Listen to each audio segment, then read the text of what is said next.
Welcome to the third Facebook Live program of All India Democratic Women's Association. नया साल के लिए सभी को एडवा की ओर से हार्दिक शुभकामनाएं. Our greetings in particular to all farmers, men and women, keeping vigil on the outskirts of Delhi and elsewhere in the country with great patience and fighting not only to save their own rights, but the constitutional rights of all our people. जैसे हमारे बुनियादी हक जबरदस्ती से कोई न छीन सके.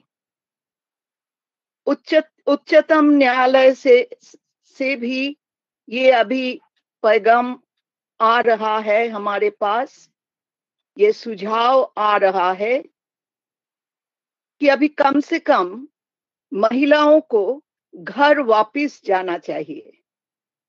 लेकिन हमारे महिलाएं शौक से नहीं, मजबूरी से ही आज रास्ते पर उतर के आए हैं. They know if the 3 black agricultural laws passed by the Modi government are implemented, there would be nothing left for any of us but hunger, eviction, death. ये 3 काला कानून से कैसे सभी के लिए और खास करके महिलाओं के लिए परेशानी, बेरोजगारी, भूखमरी पैदा होगी, इसी के जानकारी के लिए हम आज एक चर्चा पेश कर रहे हैं. हम चाहते हैं कि ये आप सुनिए भी और सुनाइए भी. आपके पास ये निर्णय पेश करने के लिए आज मौजूद है अर्चना प्रसाद. She is a very well-known professor at JNU, Jawaharlal Nehru University, and one of the foremost activists in our Central Executive Committee. She has done extensive field work, especially on Adivasi women, their environment, their exploitation, and their struggle against that exploitation. I shall only mention 2 of her books. One is Against Ecological Romanticism, which is about, principally about the Gond Adivasis of Madhya Pradesh and Chhattisgarh. And her other book, The Red Flag of the Worldlies, which is about the Adivasis and their struggle in Maharashtra. She had in 2008 also prepared a policy document for the National Commission for Women on women in agriculture that is still waiting to be published. ये 3 काला कानून हमारे लिए जो खतरा पैदा किया, इसके सामना हम कैसे करेंगे, इसके बारे में वो चर्चा करेंगे और अपना निर्णय पेश करेंगे आपके पास. I request Archana to tell us what danger for women and in particular for women farmers she perceives from these 3 black acts and how she perceives the struggle that the women are waging against this exploitation, these very exploitative laws. Yes, Archana, आप सुनिए और सुनाइए.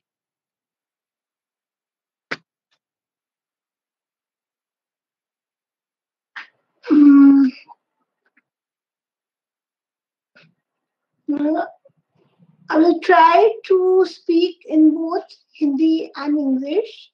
So, first of all, I'd like to thank Malini ji for her very generous words. She's always very encouraging And she, in fact, has been one of the persons who's been pushing me to look in more detail at these laws. She and Mariam have both been pushing me to look at these laws in some more detail. One of the things that even Malanidhi mentioned is that there's some noise coming. Please mute yourself. Yeah. One of the things that Malanidhi mentioned is that the Chief Justice of India, in his very expansive statement, said, "Why are you keeping women, children, and elders still at the protest? You tell them that the Chief Justice of India is asking you to go home." There cannot be a more patriarchal statement than this. जब मुख्य न्यायाधीश कहते हैं कि आप लोगों ने औरतों को, बच्चों को और बुजुर्गों को इस प्रोटेस्ट में, इस संगठनिक मूवमेंट में क्यों बिठा रखा है, आप जाके उनको बोलिए कि मैं मुख्य न्यायाधीश सुप्रीम कोर्ट का आपको आदेश दे रहा हूं कि आप घर जाइए। ये इससे बड़ा प्रमाण नहीं हो सकता कि ये सरकार जो है अपने पावर और अपनी पेट्रियार्की से किस तरीके से डील करना चाहती है इस प्रोटेस्ट के लिए। कई लोगों ने बताया है कि ये जो एक स्टेटमेंट है चीफ जस्टिस का, वो बोबडे साहब, उसको वो स्टेटमेंट का नतीजा ये है कि वे औरत को किसान नहीं मानते, और यही हमारा संघर्ष रहा है इतने सालों से कि हम भी किसान हैं। In fact, the implication of the Chief Justice's statement is that he does not consider women to be farmers.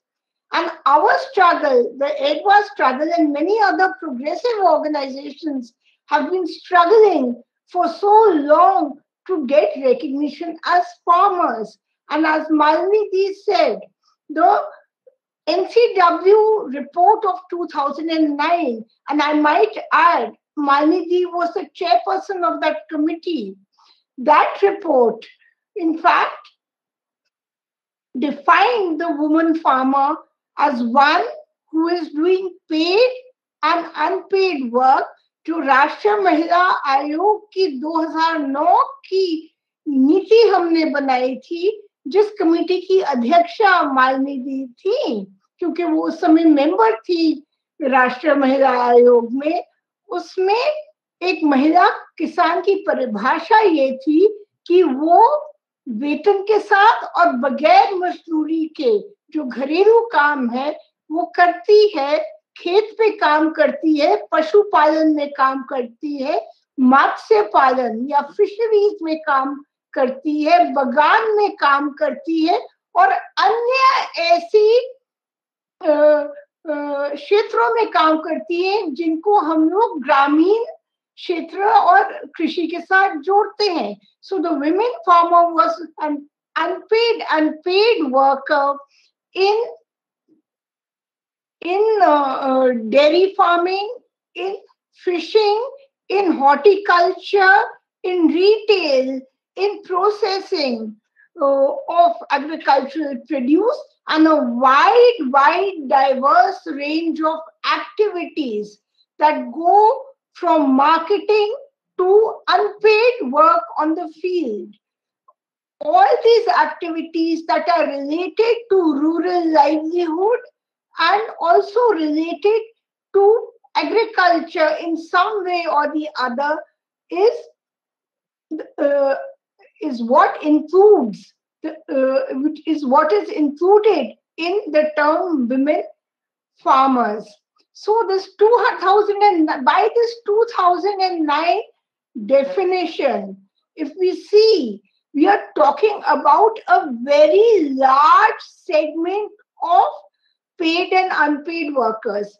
हम लोग एक बहुत ही व्यापक दायरे की बात कर रहे हैं, जहां पर महिला जिसको मजदूरी मिलती है, मतलब पैसे के लिए काम करती है, और जो पैसे के लिए नहीं काम करती है, दोनों को हम इसमें शामिल करते हैं महिला किसान की परिभाषा में. And these women farmers, we don't have a proper number for them, unfortunately, but we do know that more than 48% of the women still depend on agriculture for their paid livelihood, if not unpaid livelihood. Secondly, we know that there are about 1 to 2 crore women which are in paid dairy work, in paid fishing work, in horticultural work and in retail. But these numbers are an undercounting of women because we don't have proper data to show who these women are. So, मैं अंग्रेजी में ये कह रही थी कि हमारे पास कोई ठीक आंकड़ा नहीं है इन महिला किसानों को की पहचान करने के लिए, क्योंकि हमारी सरकार हमें बताती ही नहीं कि कितने लोग काम कर रहे हैं किस क्षेत्र में. वो बस आपको बहुत ही छोटे सैंपल सर्वे से कुछ ना कुछ बता देती है. पर हमारा अनुमान है कि जो मजदूरी करती है औरत, उसमें से एटलीस्ट 48%, कम से कम 48% या उससे थोड़ा सा ज्यादा औरतें खेती में काम करती हैं. और मैं इन औरतों की बात नहीं कर रही जो अपनी घर की खेती में काम करती है, जिनको हम पहचान देते ही नहीं. मैं उनकी बात नहीं कर रही हूँ. और जो महिलाएं पैसे के लिए पशुपालन का काम करती हैं, मतलब पोल्ट्री का काम करती हैं, और बगान में काम करती हैं, और मत्स्य पालन का काम करती हैं. आपको मालूम होना चाहिए कि पशुपालन और मत्स्य पालन में 70% से अधिक जो कामगार हैं वो महिलाएं हैं. 70 to 72% of the workers in these allied sectors are women.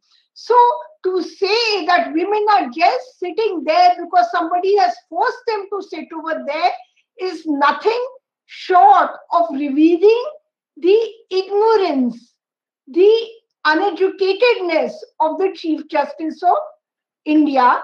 And I'm glad that we have actually protested and given so much critique of this statement.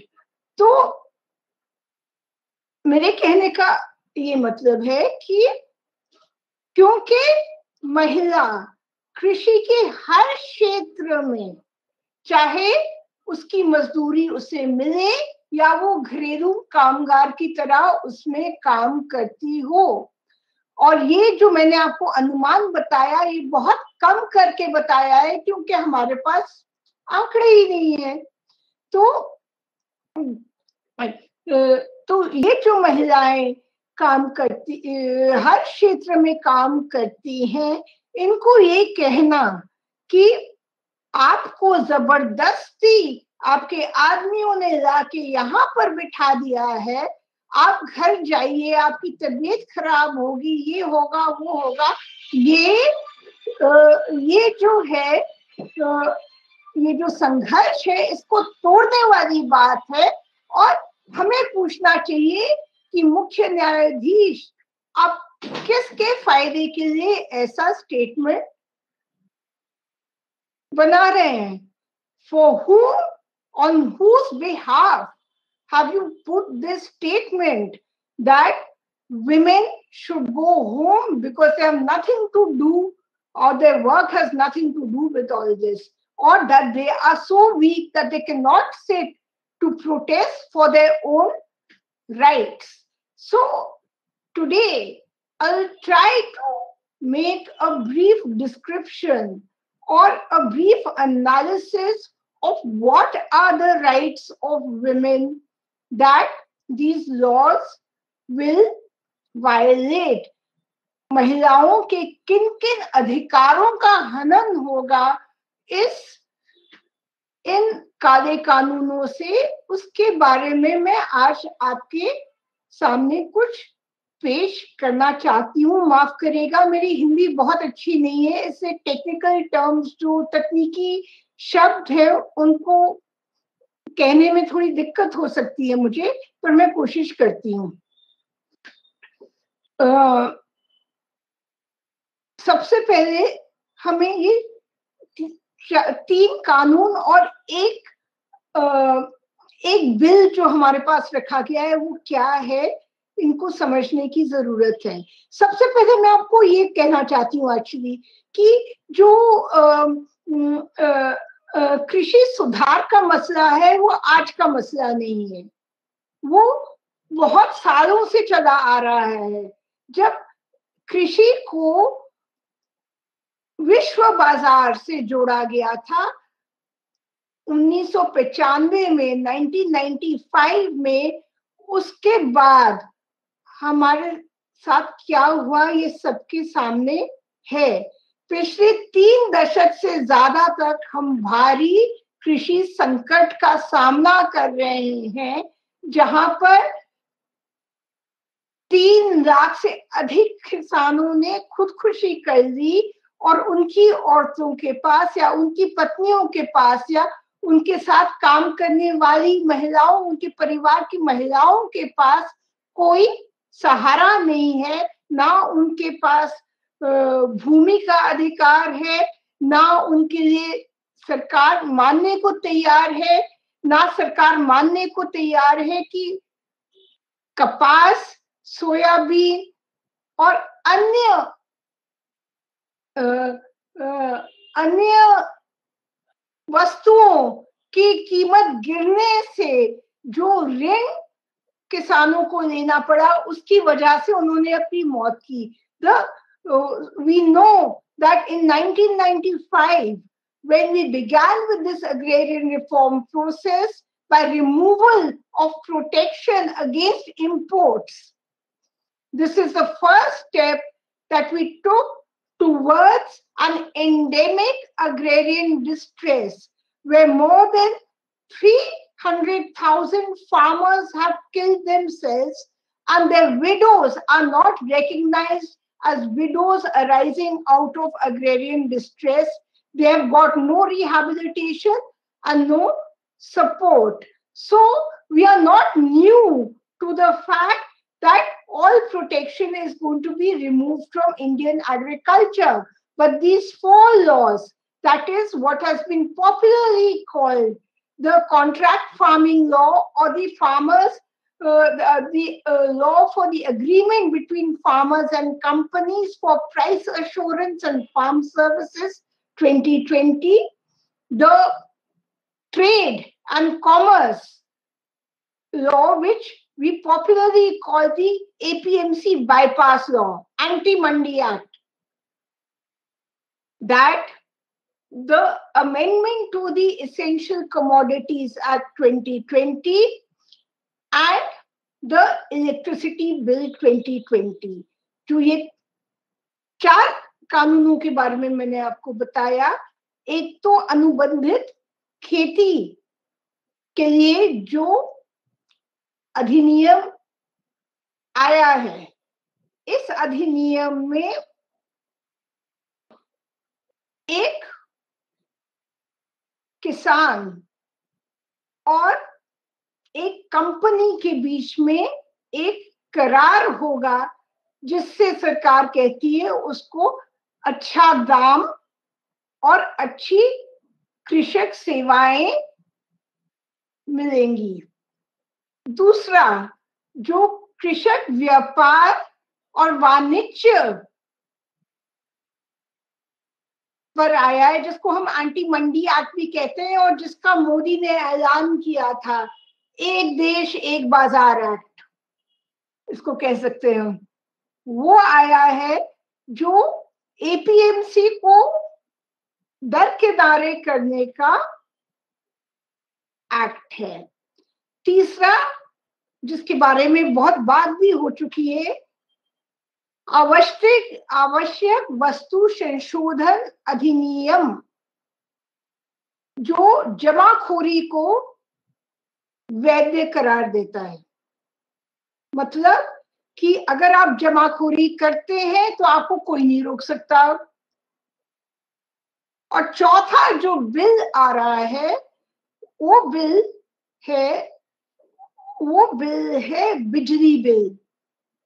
इस बिजली बिल में कहा गया है कि किसानों को 10,000 करोड़ का नुकसान होने वाला है अगले कुछ साल में, क्योंकि जो उनको सस्ती बिजली मिलती थी अपनी लागत को कम करने के लिए, उसके सारे प्रोविजन इस बिल से जाने वाले हैं। और बहुत सारे पावर सेक्टर की ट्रेड यूनियनिस्ट ने हमें ये बताया है, we have been told that the electricity bill will increase the burden of the farmer by around 10,000 crores of rupees in the next few years, because it is going to remove the subsidy on power to farmers, which used to actually keep down the cost of production also. So in the rest of this talk, I will explain to you how these 3 or 4 laws and policies and acts, which are bringing about a total systemic change. हमें मालूम है कि हमारे कृषि नीति और अधिनियम वगैरह जो पुराने थे वो किस चीज पे आधारित थे? वो एक सोच पे आधारित थे कि हमारी कृषि व्यवस्था को खाद्य सुरक्षा की जो जरूरत है उसको पूरा करना होगा। कुछ भी कृषि का उत्पादन निर्यात करने से पहले हमें खाद्य सुरक्षा को पूरा करना होगा। दूसरी चीज कि हमारे किसानों की आजीविका की पूर्ति होनी चाहिए। कि कहने का मतलब ये है कि कृषि के पदार्थों के आयात पे भी हमने रोक रखी थी, पर 90 के दशक में जब विश्व व्यापार संगठन ने अपनी टूटी ठोकी तो फिर हमने उसको हटा दिया और उसके बदले हमें मिला कृषि संकट। So we know that the orientation of Indian agriculture at the time of independence was one which was oriented towards attaining food security and addressing the problems of malnutrition. However, from the mid-90s onwards, more and more policies and laws were gotten, liberalization was done at many state levels to basically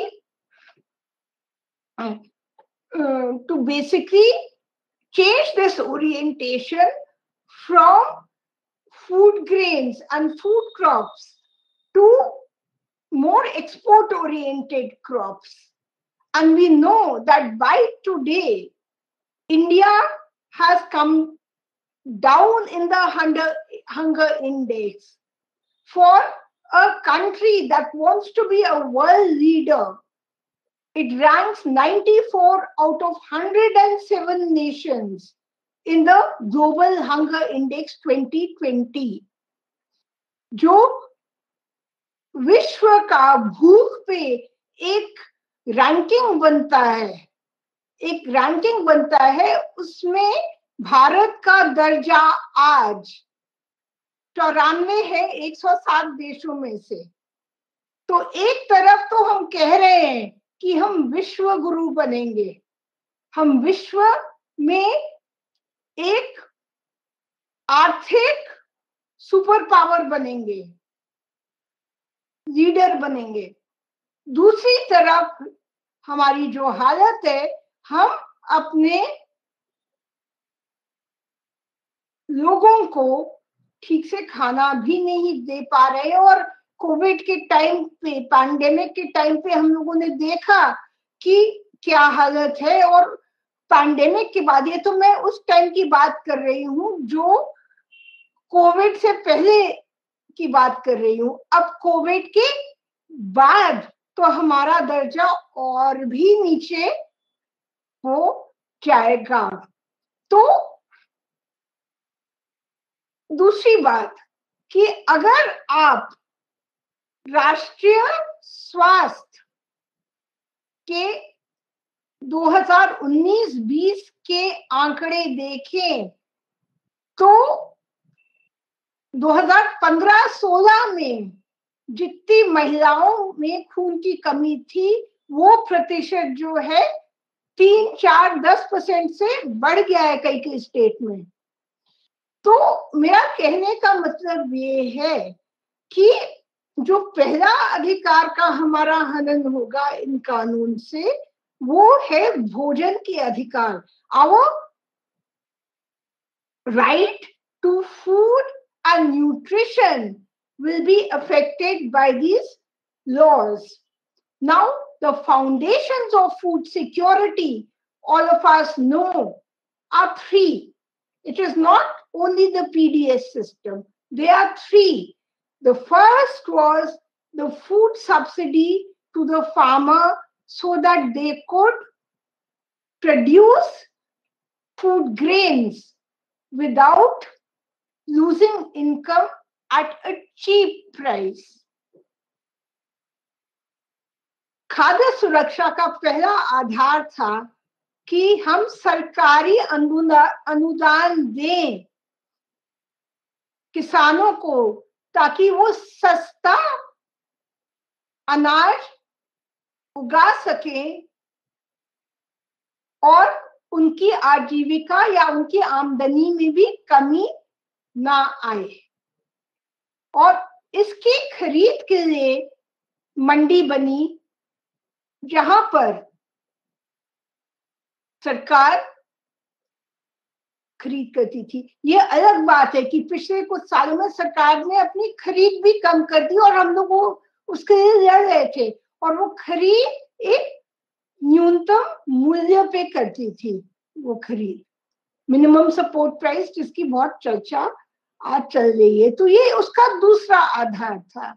और इसका तीसरा आधार था ration प्रणाली, जिसमें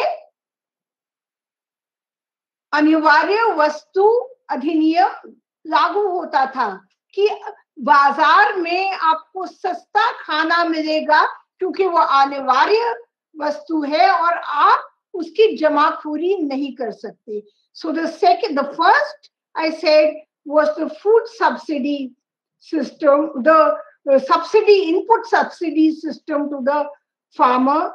The second was public procurement in government mandis, where farmers would get a minimum support price and the government would secure the procurement of their produce.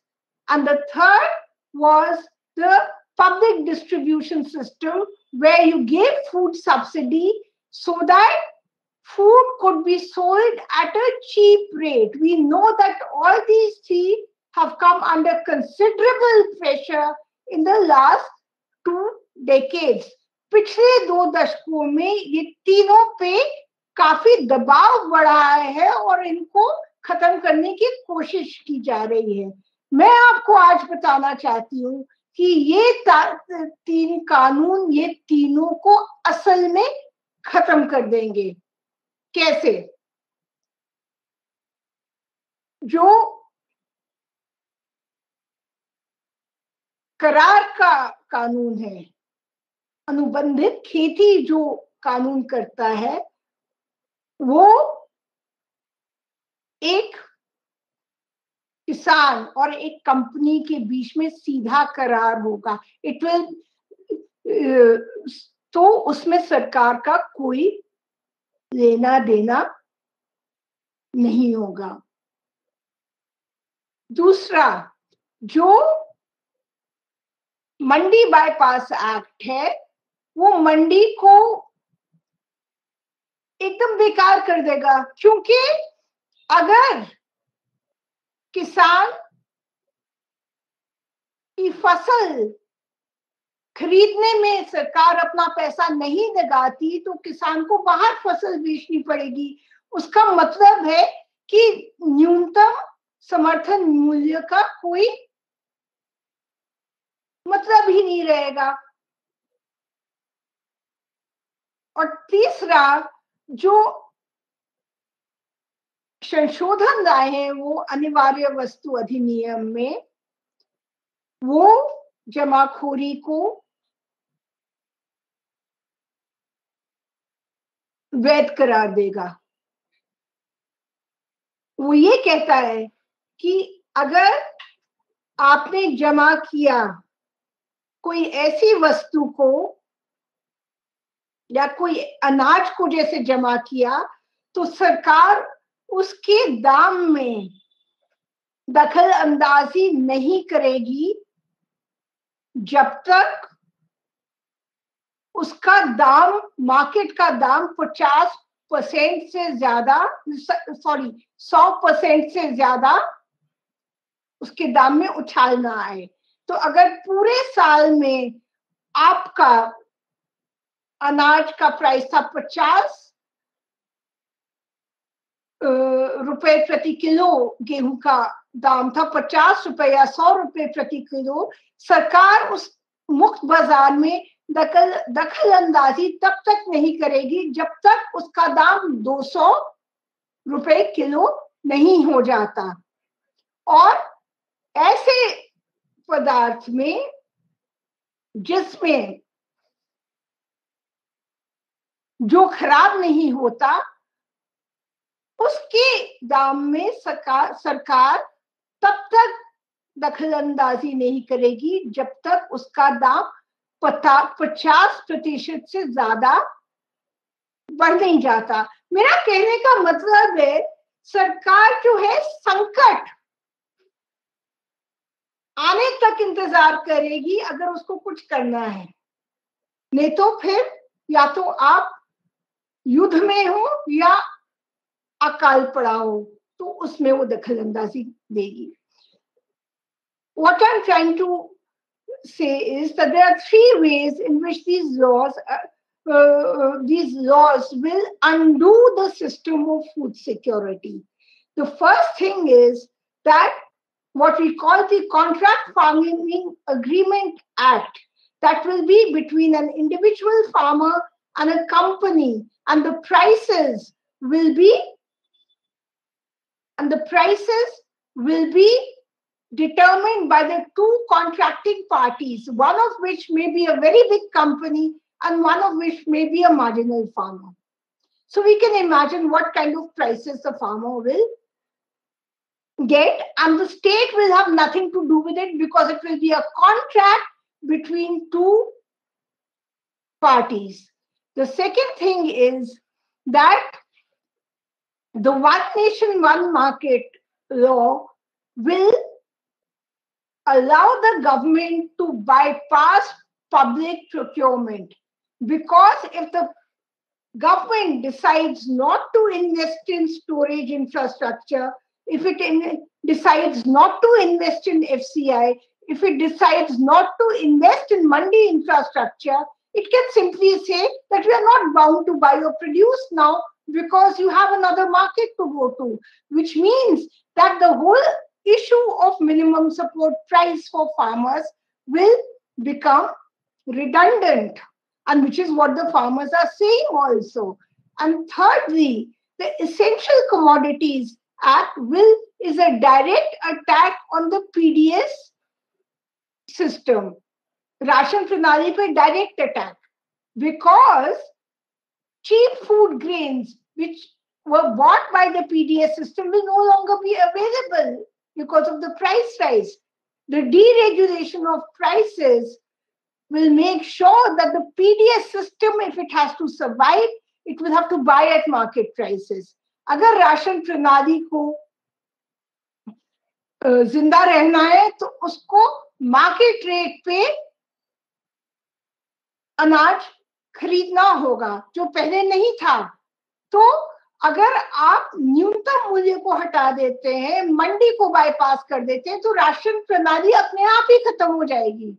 The food security will itself go. So the Essential Commodities Act basically says the government will only intervene if there's a war or there's a famine, or if the price of perishable goods goes up by 50%, by 100%, and non-perishable goods by 50%. So we see that it's not only a matter of deregulation of food prices. It's a matter that these three laws together will combine to create a system where price rise will happen of every commodity on earth. And therefore, it will lead to an automatic dismantling of the public distribution system, which is based on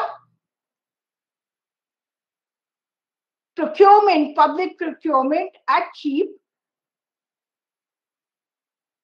prices. Now, the interesting thing about this whole thing is that if you look at the Essential Commodities Amendment, if you look at the Essential Commodities Amendment Act, then it says that global value chains or big corporate retailers will be exempt from government intervention because they can hoard or stockpile, produce in relation to their ceiling that has been granted to them by the government. तो मतलब कि बड़ी कंपनियां जो खुदरा बाजार में हैं, उनको ये संशोधन से भी मुक्त कर दिया गया है. वो उसका खंड कहता है कि अगर खुदरा श्रृंखला मतलब या मूल्य श्रृंखला जो है, विश्व मूल्य श्रृंखला, ग्लोबल वैल्यू चेन या ग्लोबल रिटेल चेन, खुदरा श्रृंखला में जो भी है, मतलब एक कंपनी जो खेत से बाजार तक सब कुछ कंट्रोल करती है, अगर वो जमाखोरी करती है तो उसकी जमाखोरी की वो सीलिंग होगी जो उसने अपने लिए तय करके किसानों को बताइए और सरकार को बताइए.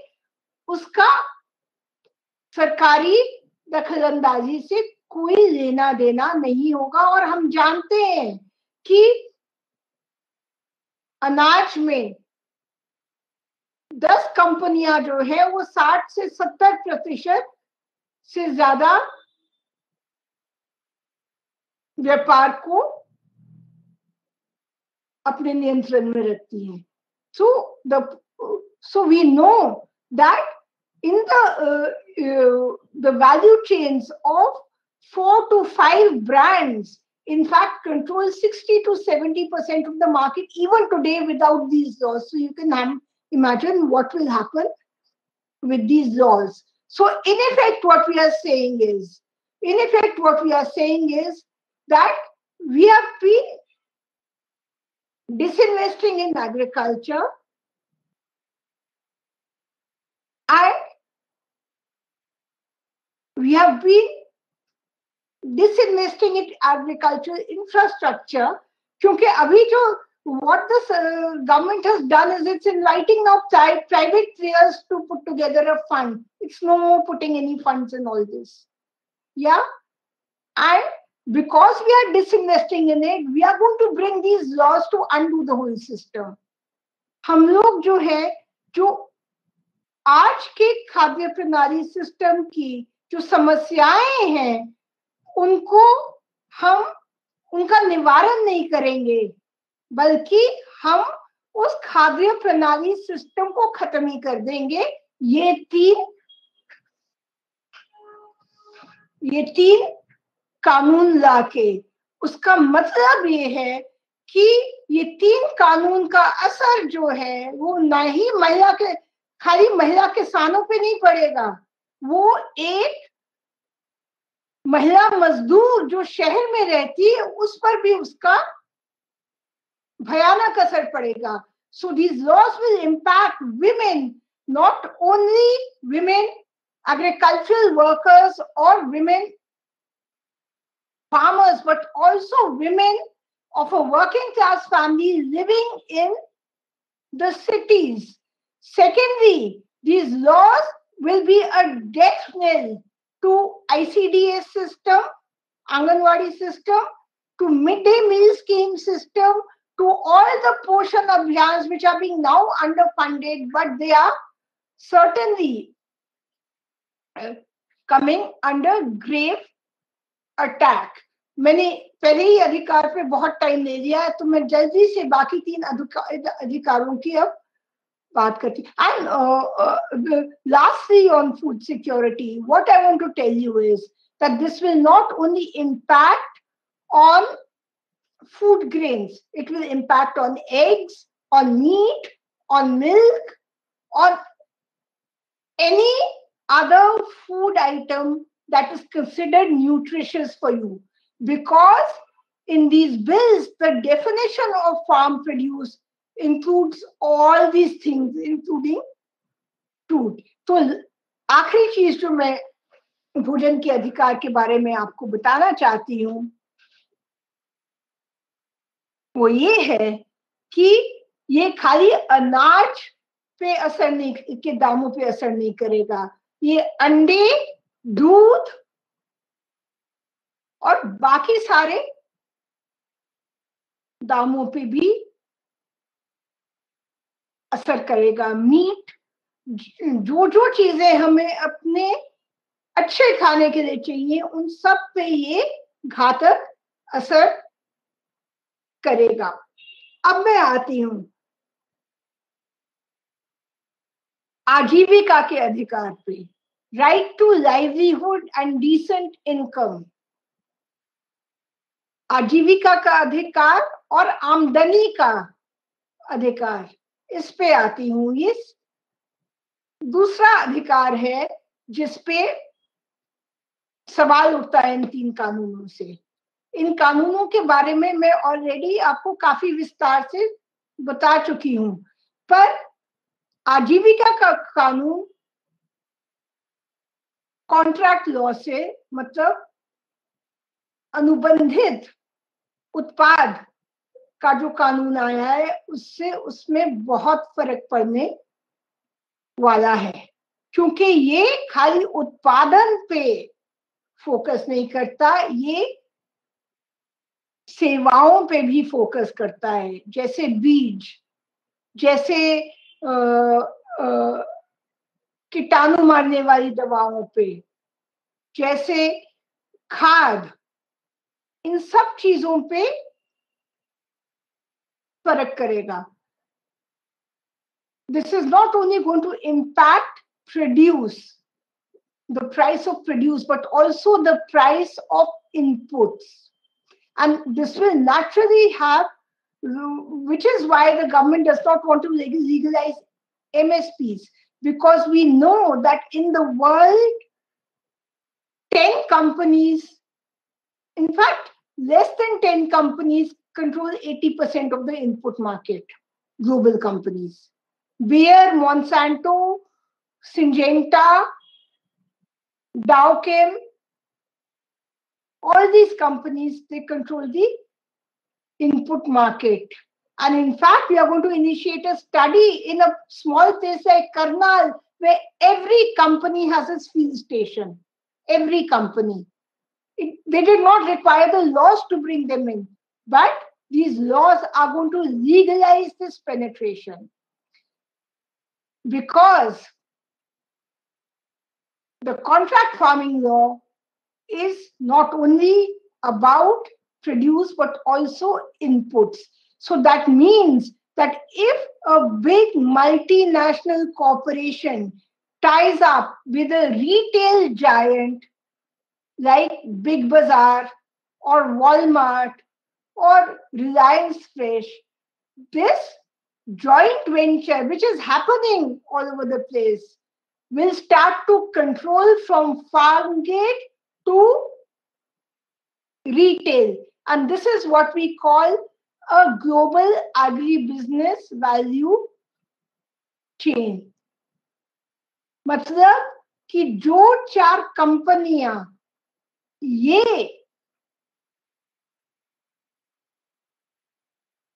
इनपुट्स को कंट्रोल करेंगी, वही आपकी लागत को भी कंट्रोल करेंगी और वही कॉन्ट्रैक्ट को भी कंट्रोल करेंगी. और अगर इन 4 कंपनियों ने बिग बाजार, रिलायंस फ्रेश, इधर उधर की बड़ी खुदरा कंपनियों के साथ एक अग्रीमेंट कर लिया जो वो कर रही हैं, तो हमारी कृषि इसका मतलब है कि वो खेत से बाजार तक सब कुछ कंट्रोल करेंगी और इजारीदारी का बढ़ावा होगा, मोनोपोली का बढ़ावा होगा. Now, if we look at the dairy sector in which 70% of the women work, in which 70% of the women work, it's interesting that almost all the major cooperative societies, Tirumala, Parag, Prahlad Dairy, all these dairies have now been penetrated by Swiss multinationals and by Dutch multinationals and by Rabobank. These are some Nestle. These are some of the biggest dairy processing companies in the field. Then we know that 10 fishing companies, seafood companies, control 40%, more than 40% of the seafood market. And the suppliers to that seafood market are countries of the South, विकासशील देश. So हम ये जानते हैं कि जैसे अगर आप पशुपालन में देखिए तो 5 कंपनियां ऐसी हैं जिन्होंने 2010 से 2017 तक जो कोऑपरेटिव सोसाइटी है पशुपालन की, दूध के उत्पादन की जो सोसाइटी है, उनमें अपना निवेश बढ़ा लिया और प्रकोप बढ़ा लिया है. अब हम इन्हें कह रहे हैं कि आप पे कोई नियंत्रण नहीं होगा, आप करार कीजिए एक महिला के साथ. और आपको ये समझना चाहिए कि इस कानून में क्या लिखा है कि करार के लिए डिजिटल प्लेटफॉर्म का इस्तेमाल होगा, एक लिखित करार होना चाहिए. आप समझ सकते हैं कि एक महिला मजदूर और उत्पादक का क्या हाल होगा अगर करार को लिखित होना जरूरी है. उसका जो दाम है उसका और ये करार का कानून बहुत डेंजरस है. क्या कहता है कि 2/3 दाम जो पूर्व नियोजित दाम है, the price that is set before the market price comes into play, that price, 2/3 of this will be paid when you give the produce to the company or the contracting party. 2/3, and 1/3 will be paid after your quality is checked, because the contract will have quality, grading, everything. This kind of contract I have not seen even in developed countries. where there is industrialization of these things. तो पूर्व नियोजित दाम का 2/3 आपको मिलेगा और 1/3 तभी मिलेगा जब आपका उत्पादन उनके मानकों के तहत पाया जाएगा, उनके मानकों के तहत, स्टैंडर्ड की तहत पाया जाएगा। इसका मतलब ये है कि बाजार एक बाजार बन जाएगा, उसमें बड़ी बड़ी अनियंत्रित कंपनियां आएंगी और आप पूरा अपना प्रोड्यूस बेच भी नहीं सकेंगे। उसका मतलब जो है, जो किसान या पशुपालन के लिए जो भी उत्पादक अभी 40,000 से 1 लाख का ऋण लेता है अपने आप को पालने पोसने के लिए, अब उसका ऋण और भी बढ़ जाएगा। और सबसे ज्यादा डेंजरस कि ये जो करार होगा इसमें लोन की सुविधा भी होगी, माइक्रो फाइनेंस कंपनी आएंगी इसमें बाकी सब लोग आएंगे। So this agreement will have even the provision of credit in it. This means that the farmer, the smallholder animal husbandry person will be forever in debt to that company. So most of the women in fisheries, you know that 48% of the fish retail is done by women. We do. And studies also show us that women get the best prices in the local market. But these laws are going to eat up the local market, and our demand that all these products should be included in a composite minimum support price so that the farmer, the livestock rearer and others, they get some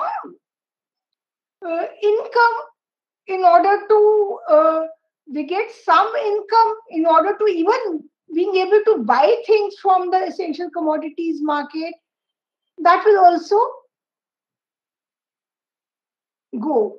And with this, I come to the third right, which is the right to a regulated market. इस पे मैं काफी कुछ the right to a free, a regulated and fair price. तो न्यूनतम समर्थन मूल्य के बारे में काफी बात हो चुकी है और मैंने सुना कि काफी लेक्चर्स भी हो चुके हैं, तो इस पे मैं ज्यादा नहीं बोलूंगी। पर मैं एक बात ये कहना चाहती हूँ कि पशुपालन, मत्स्य पालन, बगान, इस सब में हमारे यूनियनों की और हमारे कृषि संगठनों की और हमारी भी मांग रही है कि इस सब में भी और वानिकी में न्यूनतम समर्थन मूल्य होना चाहिए। पर यहाँ तो ये हालत है कि कृषि के लिए भी जो मूल्य मिलता है वो भी खत्म होने वाला है। हालांकि सरकार कह रही थी कि ये खत्म नहीं होगा, पर ये तो खाली कहने की बातें हैं, क्योंकि जो ढांचागत सुधार हो रहा है उसमें इसका कुछ मतलब ही नहीं रहेगा। There will be no meaning of the MSP and the basket will not be increased. So our fight for a just MSP, for a fair MSP, minimum support price, will only become more difficult if not face reversals. So it's like the government is saying, we do not want to give you input subsidy anymore. We do not want to give you minimum support price anymore. We do not want to do anything. We just want to sell off agriculture instead. So we can solve your problems by selling off agriculture and then telling you that we are doing a very good thing to you. So सरकार हमें ये कह रही है कि हमारे पास पैसा नहीं है आपको आपकी लागत कम करने का, हमारे पास पैसा नहीं है आपको समर्थन मूल्य देने का, हमारे पास पैसा नहीं है पीडीएस चलाने का, पर तो इसलिए हम जो सारी प्रॉब्लम आप बता रहे हैं उनको सॉल्व कर देते हैं, ये पूरे ढांचे को ही बदल के, इस पूरे ढांचे को बदल के सॉल्व कर देते हैं। और हमारा अनुभव है, our experience is that when this connection happens the world over, the prices of produce come crashing down, and this has been seen in milk prices also. दूध के दाम में भी देखा गया है कि जब वो बड़ी मल्टीनेशनल डेयरी के साथ जुड़ती है तो उसका प्राइस गिर जाता है। तो लास्ट अधिकार जो है कि हमारा एक नियंत्रित, the right to a regulated market, हमारा जो एक बाजार पे अधिकार है जो हमें कभी कानूनन तौर पे मिला नहीं, पर अब तो हमारा बाजार ही खत्म हो जा रहा है। We are going to finish our local market because, as I had said earlier, many studies show that the best prices are out of direct sale in the local markets. So the government should in fact make storage. Lot of agro scientists and economists have said that they should invest in agricultural infrastructure as a public infrastructure so that farmers can make use of that and cater to their local market and local nutrition. तो एक जो नियंत्रित बाजार की प्रणाली खत्म होने जा रही है, उससे क्या होगा कि आपका पूरा जीवन, मतलब एक ग्रामीण क्षेत्र में रहने वाले का पूरा जीवन, चाहे लागत से, हलवाई को दूध बेचने से, लोकल मंडी में लोकल मार्केट में सब्जी बेचने से, ये सब चीजें खत्म होने का डर है, क्योंकि बड़ी कंपनियां अपना जो शक्ति है अपने पैसे और बल से पूरा मार्केट कंट्रोल करेंगी, और ये अफ्रीका वगैरह में तो हो ही चुका है। तो हम भी चाह रहे हैं कि हम भी उसी रास्ते पे जाएं, तो ये तो बहुत बुरी बात है। तो this is already happening in Africa in all kinds of food processing and other sectors, and we want to go down that road where we become a banana republic through these laws. Then this is obviously the most threatening thing to the existence of women itself. मतलब महिलाओं के जीवन के अधिकार पे एक ये घातक हमला है, ना ही उनकी मजदूरी पे, ना ही उनकी खाद्य प्रणाली पे, सब चीज पे, उनके जीवन के अधिकार पे ये हमला है। इसलिए हम लोगों को जो 18 जनवरी का हम लोग प्रोटेस्ट कर रहे हैं, अब 18 जनवरी protest, we should get all these sections into the protest, because I've told you the multiple layers and the main 4 rights on which these laws are a massive attack. They are going to make us a banana republic, and they are going to make women almost forced workers in all kinds of contracts.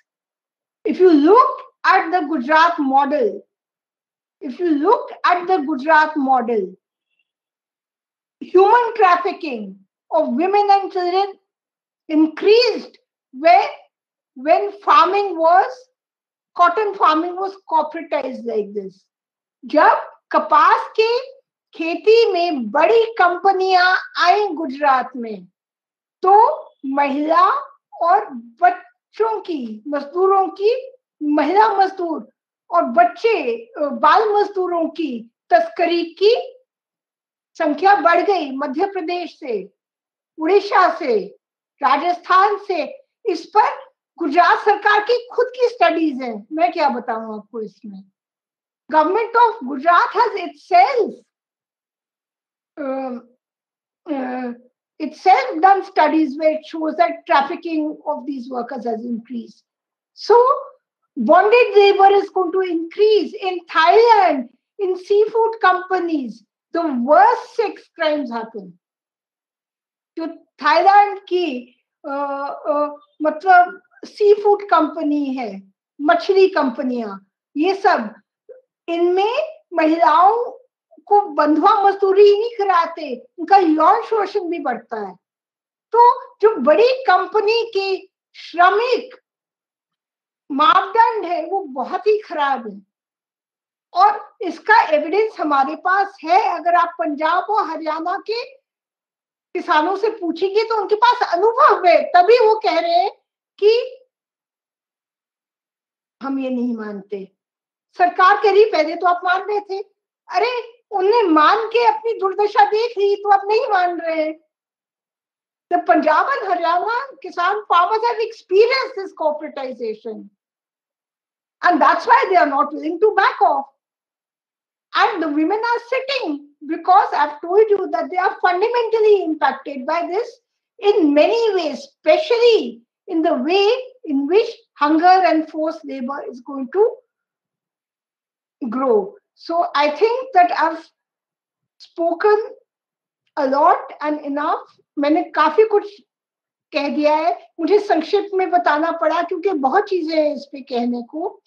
तो मैं आपके attention का मैं धन्यवाद करती हूँ. I thank you for your attention and I hope that on the 18th of January, 18 जनवरी को हम हर तबके की महिला को अपने साथ जोड़ेंगे और उनको समझाएंगे कि ये 4 कानून, काले कानूनों से, 3 काले कानून और 1 बिल से खाली ग्रामीण क्षेत्र में सुधार नहीं आएगा, पर शहरी महिला की भी जिंदगी खराब होने वाली. Even urban women are going to face acute distress. I think we have to emphasize this fact. Thank you for your attention. Thank you very much.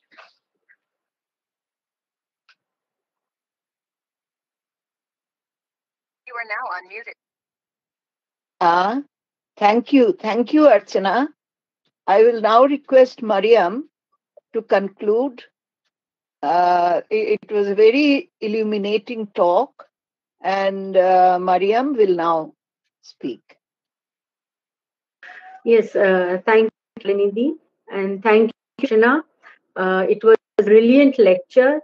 Doctor Archana Prasad ने एक बहुत ही बेहतरीन लेक्चर हमें दिया है इस मुद्दे के ऊपर, और बहुत ही सरलता से उन्होंने समझाने की कोशिश की है कि औरतों की जिंदगी में और खासकर जो महिला किसान है उसकी जिंदगी में किस तरह बर्बादी आने वाली है. औरतें अभी देख रही है पूरे मुल्क के अंदर ये जो अत्यावश्यक कानून जो है जिसके उन्होंने संशोधन लाया है, अभी पूरी तरह लागू नहीं किए के बावजूद वो आज दिख रहा है किस तरह से महंगाई बढ़ गई, किस तरह से राशन प्रणाली ऑलरेडी बर्बाद होने के कगार पे खड़ी है, जो अनाज मिल रहा है कहीं पे भी. तो अभी महिलाएं पूरे देश के अंदर बहुत ही गुस्से में और रास्ते पे आ रही है. ये 3 कानून तरह से डॉक्टर प्रसाद ने समझाया, ये 3 कानून आम नागरिक की खाद्य सुरक्षा है, आम औरत की जो स्वास्थ्य का सवाल है, जो उसका न्यूट्रिशन का सवाल है, इसी चीजों के ऊपर कितनी बेरहमी से उसके ऊपर हमला करने वाली है. Dr. Archana Prasad has very, very clearly, very simply shown how these 3 laws will not adversely impact only women farmers, but women as a whole, all the country are going to be at the receiving end. And as Indian citizens are going to be at the receiving end. It is going to impact all we have seen that the Essential Commodities Amendment Act, it has not yet been totally implemented or anything like that. The very talk that it is going to be already started adversely impacting on the food security. The ration system is totally in disarray. Women are extremely angry all over the country because of this. Last 2-3 months, nobody is releasing the grains. And this will impact on their health. And as Dr. Prasad has very rightly said, that the pandemic itself has created such a critical situation. And in fact, to enhance the crisis, the government's duty should be actually find ways of giving relief to people. सरकार ने ये महामारी के background में और सभी की जिंदगी में काफी तूफान आया और इस तूफान को कम करने के लिए पहलकदमी करने पड़ा। ये सरकार ने ये 3 कदम लाया है। That will further create a double crisis now. And as we know what is happening in women's organization, how human trafficking, how violence against women, how women are being forced to take up any kind of work, increasing their exploitation. All these things are happening. On top of it, now we have people sitting in seats of influence, in seats of power, in seats where their word is very important, making very anti-women statements. हम देख रहे हैं कि ये सभी आज जुल्म हो रहा है, जो आर्थिक जुल्म है, सामाजिक जुल्म है, सांस्कृतिक जुल्म है औरतों की जिंदगी पर, तो ऐसे समय जो अलग लोग जो गद्दी बैठे हैं या बड़े ओहदे पे बैठे हैं, जिनका शब्द कुछ न रखता है, आज औरतों के खिलाफ ऐसे बयान कर रहे हैं। आपको डॉक्टर प्रसाद ने जो हमारे चीफ जस्टिस ऑफ इंडिया है उन स्टेटमेंट के बारे में बताया, बड़ा गुस्सा है पूरे देश में औरतों के अंदर स्टेटमेंट से। औरत सिर्फ औरत, उसके जेंडर के कारण एक सबऑर्डिनेट व्यक्ति नहीं है, वे बराबर नागरिक है देश के अंदर। ये हमारा संवैधानिक अधिकार है। And a woman is not just a woman because of a gender, a subordinate, a second-class citizen. She is an equal citizen in this country as per our constitution. And that itself is being questioned today. The Madhya Pradesh government statement, all statements which are coming are further, on one hand, the attack, the second hand, to somehow or the other, this feudal, patriarchal, regressive ideology is trying to make its stranglehold more stronger in our country. And that's why the 8th January call is a very, very important call. It's the call by the Kisan Sanyukta Morcha. But it's not the call of only the Kisan Sanyukta Morcha. They have appealed to the nation, and women, All India Democratic Association, along with other women's organizations, will have very large protests all over the country. In Kerala and Tamil Nadu, women will be marching to the Raj Bhavan. Some places, they will sit in padaos. They will sit for 4 days. And then on 25th and 26th, they will march to the Raj Bhavan. So in different places, different forms of agitations are going to take place. And lakhs of women are going to participate.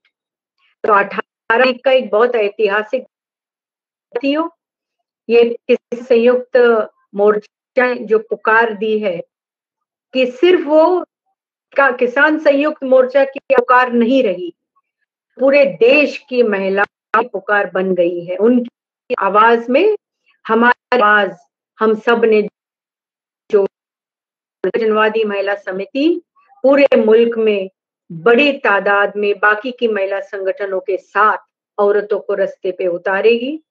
Kerala और तमिलनाडु राजभवन पे मार्च करेंगे। अलग अलग जगह पे 3-4 दिन का महापड़ा होगा।